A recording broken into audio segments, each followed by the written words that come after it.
everyone. My name is Pratibha Tiwari. I am a life coach and emotional intelligence coach. Today on DST platform, we have Dr. Rimpi. Dr. Rimpi is working as a specialist in obstetrics and gynecology in Medical Clinic Al Noor Hospital, Abu Dhabi. Welcome, Dr. Rimpi. Thank you so much, Pratibha, for having me. I'm really glad to be here. Thank you. Dr. Rimpi, I want to hear from you your story from Vadodara to UK and Abu Dhabi. Yeah, it has been a nice, fruitful journey, I would say. Yes, actually, my schooling was actually all over India. I mean, I was born in Agra, then studied in Delhi, Bareilly, then I was in Vadodara. Finally, I did my college, the medical MBBS, and then the MD for obstetrics and gynecology from Vadodara Medical College. Then we actually came over to Abu Dhabi. I started working here, and while I was working, I did my MRCOG, which is from the Royal College of Obstetricians and Gynecologists in London. And then after that, again, continued working here. So it's been a nice journey and still going on. So it's a learning process. Of course, and it's a very nice story, a very interesting one. Dr. Rimpi, recently you won the award on a research paper, COVID-19 pregnancy. Would you like to share something on that?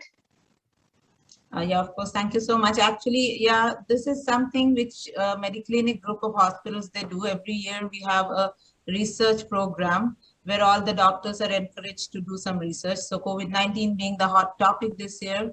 And as since last year, I've been seeing many pregnant women who were getting infected with COVID. So it was, everybody wanted to learn more about it. It's what is going on with the mother, with the baby. So we wanted to learn more about it. So I started doing the research and it's actually still ongoing. And thank you. Yes, I did win an award, but I'm working on it still. It's still an ongoing thing going on. We are learning a lot because it's a new thing. Every day we learn a lot of new informations about it and we are still working on it. Thank you. Definitely. Yeah. Congratulations and keep working on that. It is going to help many pregnant women like in the future as well. In this the profession of medicine, how are the practical challenges you face in your daily life and how does emotional well-being help you to handle those challenges? Yeah, I mean, as you know, medicine is, always quite a bit stressful. We are working with people, live people. And in my branch, especially in obstetric, is two lives involved together. So yeah, every day is a challenge. We sometimes get through like a lot of difficult cases, a lot of, sad ending of the story, sometimes very joyous things to get a new life, to give a baby to the parents. So it's a very up and down, things going on, and it's a everyday thing. I think the best way to deal with it is you should have a good support system. Like I would say, my colleagues in the hospital, they're excellent. We support each other so much. Then my family, my husband being in the medical profession does help a lot as well. So it's from everywhere all around. So I think to keep you grounded, you need a good support system because the plus and minus and being the stressful work, especially in obstetricians, you have to go out in the night. Anytime there is a delivery, you are not having adequate sleep at night. That adds to the stress. But yes, we are able to cope up with that because of the help from our family, colleagues. And I think another thing is bonding with God. I think praying really helps me. Thank you. Yeah, definitely. And how do you see the future of this medical line and what level of emotional intelligence is required to pursue this career? A future, yeah. Nowadays, everything is, artificial intelligence and everything is going digital. But still, I would say that some things will remain because we are human. We have our emotions, and that is not going to go anywhere. It cannot become artificial. So this person to person, human to human bonding is still going to be there. So medical sciences, though it will be advanced much more because of the artificial intelligence and more other diagnostic tests we can diagnose easily. But still, I think the human touch will remain. And anyone who has a good communication skill, good human touch along with the skills can definitely do great in this medical field in the future. Yeah, indeed. It is going to be there because we cannot be the robot. We will be the human being always. Sure. And it is said that child's education starts before the child's birth. In your opinion, how far it is true, and how does it affect the child development in mom's womb? Definitely. I mean, I do believe in that because even if you see scientifically, actually, the baby starts to hear sounds almost by 18 to 20 weeks of pregnancy. So their hearing stimuli starts to be getting sensitive by that time. And by 24 to 25 weeks, they're actually able to, understand vibrations, noises, sounds, and especially for the mother, they know the sound of the mother. And if you try to talk to the baby, there has been a lot of scientific papers and proofs saying that the mothers, when they're talking to the baby, when they pat, when there is different sounds which they like, so they start to move, they start to kick. So they're most familiar with the mother's sound, but other surrounding noises also they get used to. So the more we are happy, the mothers, when they're pregnant, they're in a happier state of mind. They're listening nice music, they're reading good books, they may be reading stories and singing lullaby to the baby. So they can familiarize with those kind of sounds. So when they're outside the womb, they can really feel it. So I definitely feel that, what the mothers do when they're pregnant, it does have an effect.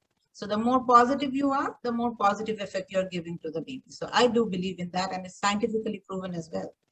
Yeah, so we can say in other words, like if a mom is emotional intelligence, there are probability like children will also be the emotionally intelligent as well. Definitely, the stable the mom's emotional level is, the child is definitely going. Yeah, rest of the things will be developed later on when they grow up, but some things start at very early. So this is the best I think any mother can give to the child. Yeah. So what are the like various parameters that should be taken care of by future parents or the parents to uplift their and their children's intelligence, emotional intelligence level actually, both? Future parents, yes, future parents have a lot to work, especially if they're a first timer, I would say, they first thing is they may have a lot of a feeling, mixed kind of feeling. They're overwhelmed with joy because they'll be, having a baby in the family and it's a great thing. But I think somewhere they're a little bit scared as well with the responsibility they're going to have, and the financial management which they have to do. It's a new thing. They will not have the same life which they had before. So it's a mixed kind of feeling. So I think for the future parents, the best way to deal with is to talk with their parents so they can get some information how to raise the child, to prepare themselves, get a little bit extra help to prepare themselves, manage their finances. And those who are already parents now, to the children, I would say talking is the best thing. So I feel that, if you let the child to talk and, let them be free to able to tell you everything, you should acknowledge what they're saying. You should try to boost their confidence, and they should not feel scared to tell you anything. So that's the way we can, build up their confidence, and then they feel a sense of security around them that whatever they do, they can come and tell you. So same thing, you should start preparing the future parents also. This is how you're going to teach your children in the future. And those who are already parents are dealing with their child, I think this is the best way to so that they feel that they're in a secure place. You're spending some good quality time with them. You let them ask questions, even if they're wrong.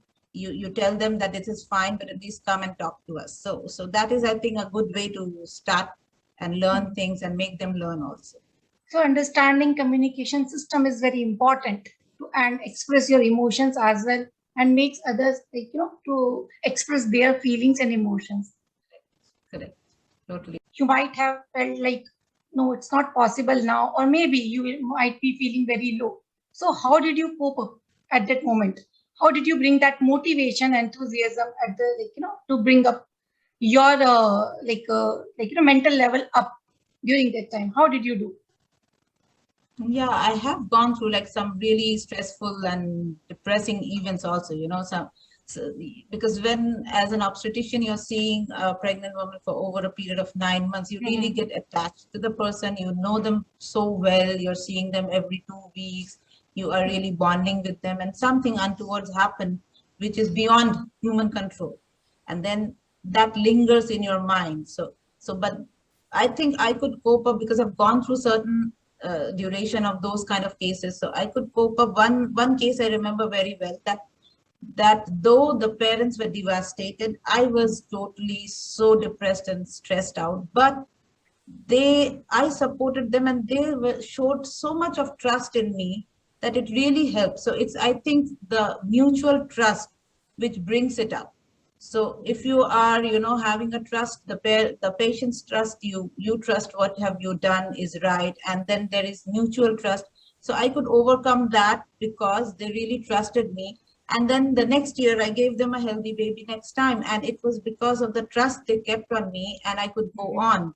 So there is this mutual trust, there is support always, which I'm saying you really need a good support system, because you have to come back, discuss, you have to talk about it. You can't keep it to yourself. You have to talk about it. So we can talk at work because of good colleagues. I can talk at home because my husband being a same medical professional. So it does help.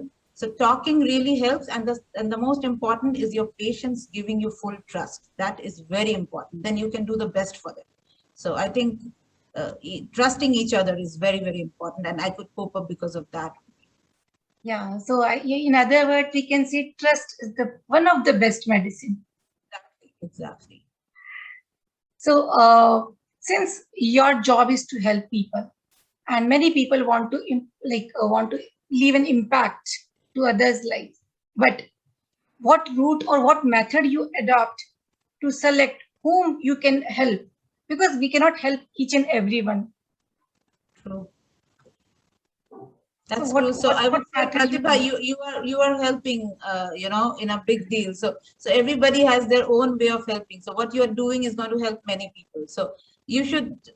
Everybody need not be, one-to-one in contact. They don't have to be really that way. So whatever way you can do it. So, maybe there is a house help working at your house and she's not so educated. So by teaching them, you're doing your job. So simple things in everyday life can be, I think, done by all of us in some way or the other, with whatever knowledge we have, whatever accessibility we have. So I think everybody can do some good in any way. So there is no barrier that you cannot do a good thing. For bad things, a lot of barriers. For doing Yes. good, I think there are no barriers. So whatever way you can, to whomsoever you can, you should reach out and you should help. Mm-hmm. You're doing a wonderful job here. Thank you. So what would you like to suggest to everyone for their self-well-being, especially for the pregnant women during their pregnancy time? So what is your suggestion for them? Yeah, I think there are a lot of good tips. First of all, is a very, very positive attitude. I think being positive is the thing, not COVID positive, except COVID, everything be positive. Yeah. So be positive is a very good motto in life. I think that is something very important. In pregnancy, it's like a very emotional roller coaster ride. Many women go through a lot of emotional up and down, which is common during the pregnancy and also 1 year after the delivery till then. So if you go through that, it's a life-changing process. Getting a new life, getting a new baby in the house, it's a really life-changing process. So one thing is, yes, definitely start talking. If you don't feel up to the mark, you are always feeling crying without reason, you're getting very anxious, so you're getting worried, it's normal. So don't think that you're alone in this. Most of the women go through this. So that is number one. Don't think you're alone. Talk about it. Talk to your doctor, talk to your parents, talk to your partner, talk to your friends who have gone through it. So the more you talk, you will know you're not alone. Otherwise, you keep feeling that I'm the only one going through, why I'm feeling that, why I'm feeling sad, though I'm pregnant. So this is not something very abnormal. So that is number one. Number two is very healthy diet during the pregnancy. That helps. Exercising, keeping yourself fit, physically active. So pregnancy doesn't mean that you can eat whatever, you can be lazy. No, pregnancy is not a disease. It's a normal physiological thing. So you should be active and physically active. Then you can do yoga, meditation, and that will calm your nerves down if you're sometimes anxious. So these things really help, I think, to be regular on your schedule, sleeping on time, eating on time, reduce the screen time. So nowadays it's like people are, binge watching, and if you're free, you're all day in the screen. So those things are not really good. So in pregnancy, healthy eating, exercising, talking if you have concerns, and adequate rest, yoga, meditation. So all these are very good tips. And that not to do things would be that do not compare yourself with others. Every woman is different and every pregnancy is different. So don't try to see that, oh, she didn't have this, why I'm having this. So don't try to compare. Be yourself, try to be as happy and as positive as you can. Yeah, and like emotional well-being is bit related with the like managing their emotions, as well as that like emotional disbalancing or emotional changes are there during that time. So like in other words, we can say apart from the physical and mental, one can take care of the emotional things as well by balancing their emotions. Yes, for sure. I mean, that is the thing. Like in pregnancy, the emotional changes are so strong. That's because of the hormones. So the hormones really play havoc in your body. It's totally up and down. So many times women keep it to themselves. They don't talk because they think only I'm the one going through it. They're scared to talk. They're scared to tell about it. So we are, always talking about physically, how are you? Do you have pain? Do you have, so this is the next question. Do you feel well? This is something in our medical profession, obstetrician, it is a question which we are supposed to ask every woman in pregnancy. So do you feel bothered? Do you feel unnecessary worrying? Do you always feel crying without any reason? So if the answers to these questions are yes, then definitely we should start counseling. We should, first thing is to help yourself with your family. But if it doesn't work, the next step is counseling by a professional counselor. And that really helps. Otherwise, you will be going through such a depression state, and after delivery also, that you will not be in a state to even take care of the baby, and it can get severe. So earlier it is diagnosed, earlier it is managed, you recover fast. So emotional well-being is very, very important in pregnancy. Yeah, and like for that, they can take care of themselves not only by just taking their like intakes in terms of the good emotional things, as well as using the like so many techniques and which are available nowadays. Because earlier, like they were not familiar because that kind of awareness was not there. But nowadays, many things are available, so they can use. So, how do you see the role of coaching and counseling to help individuals to take care of them for their emotional well-being? Yeah, as I said, it's a big role to play, because earlier people were not aware. They tried to keep it to themselves, and they, worsen their conditions. They worsen their situations.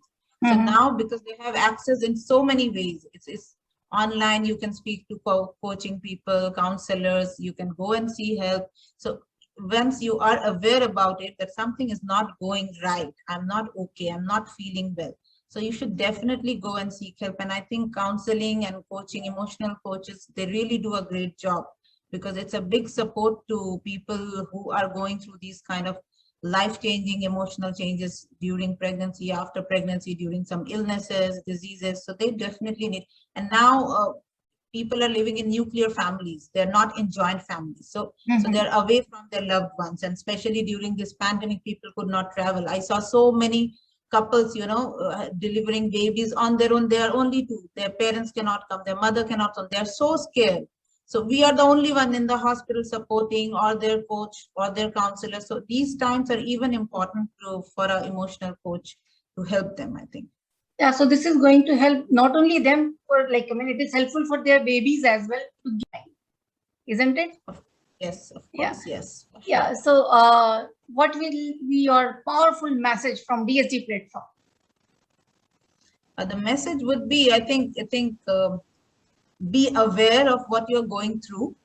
Try to be as positive as possible, but be aware. If you're not feeling well, not up to the mark, be open to talk. Be open to talk to anyone you trust. So that would be my message, that don't keep it to yourself. Just go and talk to anyone you trust, and you will be very soon feeling much more better than what you were going through. And don't feel that you're alone in this. So you have a good support system. You're together in this. You're not the only person. So talk. That would be my message, that talk about it. Don't keep it to yourself. This is a very powerful message, and thank you for that. And thank you for being here on DSG platform